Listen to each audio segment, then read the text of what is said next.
संदेश देंगे? देखिए, आज राष्ट्रीय एकता दिवस है। सरदार वल्लभ भाई पटेल जो आधुनिक भारत के निर्माता कहे जाते हैं, उनकी जन्म जयंती है।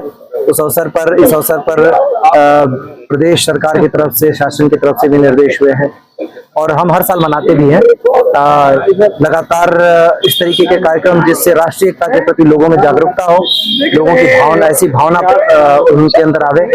इस बात के लिए आज पूरे दिन प्रोग्राम है। सुबह क्रॉस कंट्री रेस भी की गई है लोगों को जोड़ने के लिए। उस दौड़ का उद्देश्य यही है कि लोगों को हम उससे जोड़ पावें, इस भावना के साथ जो राष्ट्रीय एकता से जुड़ी है उस भावना के साथ जोड़ पावें।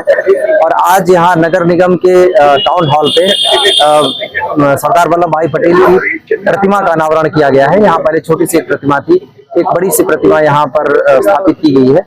इसका उद्देश्य ये है कि जब भी सरदार पटेल की इस प्रतिमा को देखें, हम इस भाव को, खासतौर से आज जिसकी ज्यादा जरूरत है, इस भाव को याद रखें कि देश सबसे पहले है, राष्ट्र सबसे पहले है। बड़ी मुश्किलों से हमारे पुरखों ने और खासतौर से सरदार वल्लभ भाई पटेल का जो योगदान रहा कि बड़ी छोटी बड़ी सभी रियासतों को मर्ज करा के उन्होंने आज जो देश का नक्शा हम देखते हैं, उस नक्शे को तैयार किया, आज के भारत को तैयार करवाने में बहुत बड़ी मदद की।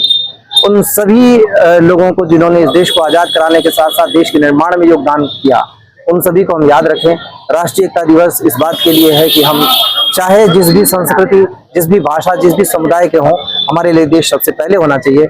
ये सरदार वल्लभ भाई पटेल का संदेश सभी के लिए रहे। खासतौर से जो हमारी अभी की जनरेशन है, जो सोशल मीडिया पे बैठी जनरेशन, बहुत सारी चीजों पे हमारे जो पुरखे हैं, हमारे जो इतिहास पुरुष हैं, उनके बारे में बहुत सारी चीजें बड़ी सहूलियत के साथ अनाप शनाप कह सकती है।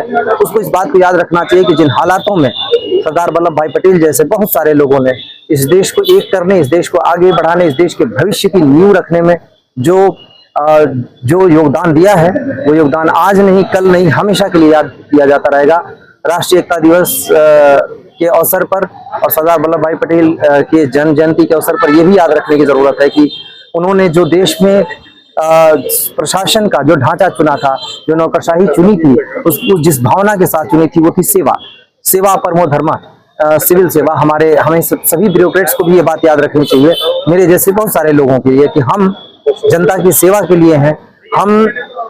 हमें जो जितने सारे अधिकार शक्तियां दी गई हैं, वो इस बात के लिए दी गई हैं कि हम लोगों की समस्याओं का समाधान कर सकें, न कि हमारे किसी भी कृत्य से, हमारी किसी भी शक्ति से, किसी भी चीज के प्रयोग से जनता को किसी तरीके की तकलीफ हो। और खास तौर से सभी कुछ एक कायदे से, एक नियम कानून के अंतर्गत चल सके। जो देश की नीति नियंता है, जो नीतियों को बनाते हैं, उसको उसी भावना के साथ लागू कर सके और हम सरकार के सच्चे संदेशवाहक बने, लोगों तक उस बात को पहुंचाएं, लोगों की बात सरकार तक पहुंचाएं। ये आज हमारे लिए भी एक बड़ा दिन है। मैं आज इस अवसर पर सभी को शुभकामनाएं देता हूं, खासतौर से नगर आयुक्त को, नगर निगम की पूरी टीम को, मेयर साहब को, जिन्होंने मुरादाबाद की शक्ल सूरत बदलने के साथ साथ एक राष्ट्रीय एकता का संदेश देने का भी कार्य किया है। मैं उन सभी लोगों को बधाई और शुभकामनाएं।